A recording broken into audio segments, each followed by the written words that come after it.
Moja ya sababu inayopelekea ndoa nyingi za leo kupitia changamoto, ndoa nyingi za vijana wa leo, generation ya leo, ni kwa sababu mafundisho ya ndoa ya msingi, sio yale madogo madogo, ya msingi hayafundishwi.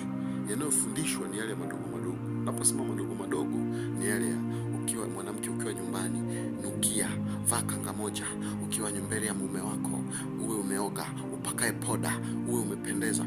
Hayo ndio yanafundishwa, tena yanawekewa nguvu sana. Mwanaume, ukiwa mwanaume uwe serious, usifanye yale ya msingi ya kusema mwanaume umpende mke wako. Umpende vipi? Hayafundishwi. Umjali, hawajui kujali maana yake nini. Mwanamke umheshimu mume wako, hayafundishwi. Ni motivation tu zinatapakaa mjini hapo. Unajua mwanamke inabidi na wewe uwe na pesa zako ili sijui nini. What is it?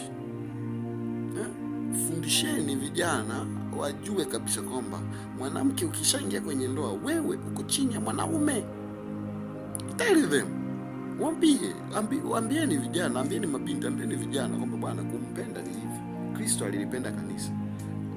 Unajua upendo wa Kristo kwa kanisa ulikuwa itikiwa na wewe umpende hivi hivi. Biblia imesema. Hawaambiwi. Zaidi tu hizi taratibu za kijamii hizi ndio zinafuatiliwa sana. Suti, unajua inatakiwa ufanyie harusi kwenye nini, ndoa yako iwe ya kifahari, harusi yako iwe ya kifahari. Sasa kwani suti kali ina uhusiano gani na ndoa kudumu? Kufanyia sherehe kwenye ukumbi mkubwa kuna uhusiano gani na ndoa kudumu muda mrefu ikiwa na amani?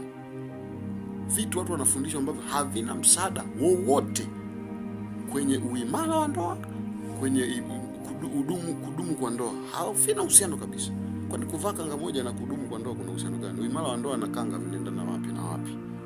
Hivyo ni vivumishi tu, ni vitu vidogo vidogo, minors, ni vitu fulani, not major. It's not major, you know what I'm saying?